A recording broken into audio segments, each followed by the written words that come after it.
আস্তে ধীরে সুস্থ লেখো, তাড়াহুড়া করো না, কাটাকাটি করো না, হচ্ছে কথা। মনে করো পরীক্ষা দিচ্ছ,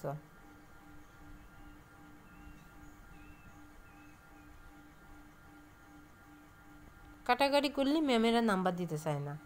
সুন্দর করে ঠান্ডা মাথায় লেখলে অক্ষর ভুল যাবি না।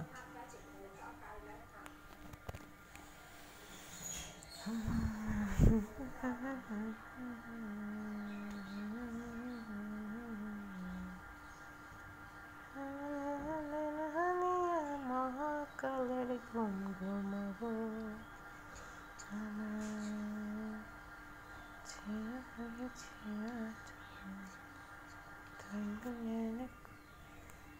কত